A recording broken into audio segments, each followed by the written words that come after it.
భరత్ యాదవ్ పులివెందులలో 5 ఏళ్ల నుంచి తరచూ వినిపిస్తున్న పేరు.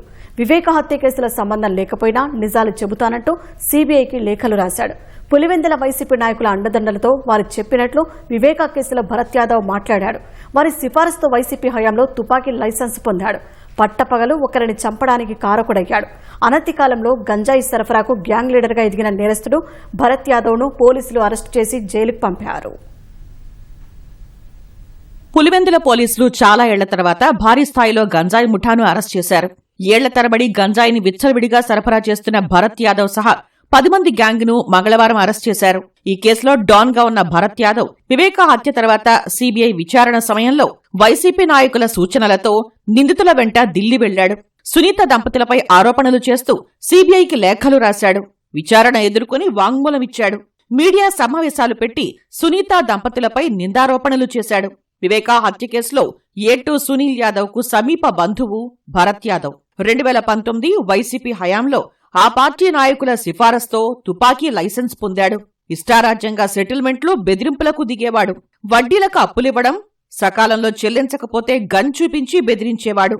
తీసుకున్న అప్పు తిరిగి ఇవ్వలేదని 2023లో పులివెందులలో గొడవ పెట్టుకుని ఓ వ్యక్తిని పట్టపగలు కాల్చి చంపిన ఆరోపణలు ఉన్నాయి. ఇలాంటి వ్యక్తులకు తుపాకీ లైసెన్సులు ఇవ్వడంపై అప్పట్లో పోలీసులపై విమర్శలు వచ్చాయి. ఇతడిపై హత్యాయత్నంతో పాటు మరికొన్ని కేసులు ఉన్నాయి. పోలీసులు రౌడీ షీట్ ఓపెన్ చేసినా భరత్ యాదవ్లో మార్పు రాలేదు. పులివెందుల సబ్ జైల్లో రిమాండ్ ఖైదీగా ఉన్న సమయంలో తోటి ఖైదీ ఇర్ఫాన్తో భరత్ యాదవ్ కు పరిచయమైంది. జైలు నుంచి బయటకు వచ్చిన తర్వాత భరత్ యాదవ్ పులివెందుల ప్రాంతంలో గంజాయిని విచ్చలవిడిగా సరఫరా చేశాడు. యువతను, విద్యార్థులను చెడు వ్యసనాలకు పురిగొల్పేలా వ్యవస్థీకృత నేరాలకు శ్రీకారం చుట్టాడు. గడిచిన 2 ఏళ్ల నుంచి ఈ గ్యాంగ్ మరింత విస్తృతంగా గంజాయి సరఫరా చేసినట్లు పోలీసులు గుర్తించారు. పులివెందుల ప్రాంతంలోని రౌడీలు, అల్లరి మూకలపై నిఘా పెట్టారు.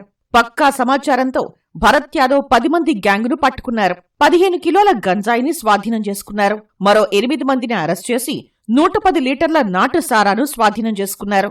పులివెందుల ప్రాంతంలో రౌడీలకు ఫుల్ స్టాప్ పెట్టడానికే గట్టి చర్యలు తీసుకున్నామని కడప జిల్లా ఎస్పీ నచికేత్ విశ్వనాథ్ వెల్లడించారు.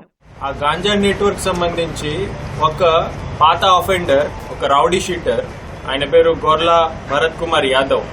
ఆయన కింగ్ పిన్ ఈ గాంజా నెట్వర్క్. అంత ప్లానింగ్, ఫైనాన్సింగ్ ఈ గొర్లా భరత్ యాదవ్ చేస్తాడు. ఇక్కడ లోకల్ నెట్వర్క్ ఆయన డెవలప్ చేస్తాడు. షేక్ ఇర్ఫాన్ అక్కడ ఒడిశా పోతాడు, పూరి. అక్కడ నుంచి ఈ గాంజా తీసుకువస్తాడు. ఇక్కడ పులివెందుల ఏరియాలో, టౌన్ లో ఇట్లాంటి చిన్న ప్యాకెట్ చేస్తాడు, ఇక్కడ అమ్మేస్తాడు. మంచి పెద్ద నెట్వర్క్ బ్రేక్ చేయడం జరిగింది. పులివెందుల డీఎస్పీ మురళీ నాయక్ ముందు నుంచి వైసీపీ అల్లరి మూకలను గట్టిగా ఎదుర్కొంటున్నారు. అయితే ఆయనకు సహకరించే సీఐలు, ఎస్ఐలు కరువయ్యారని స్థానికులు అభిప్రాయపడుతున్నారు. ఇటీవలే పులివెందుల సీఐగా బాధ్యతలు చేపట్టిన శ్రీరామ్ తోడవడంతో పులివెందుల రౌడీలకు వణుకు మొదలైంది. సీఐ శ్రీరామ్ ఎక్కడ పనిచేసినా భయపడకుండా నిక్కచ్చిగా పనిచేస్తారు అనే అభిప్రాయం ఉంది. గతంలో వివేక హత్య కేసులో సిట్ విచారణ చేసిన సమయంలో సీఐ శ్రీరామ్ సభ్యుడిగా ఉండి కేసు చివరి వరకు తీసుకొచ్చాడు. తర్వాత అప్పటి ప్రభుత్వం అతన్ని బదిలీ చేసింది.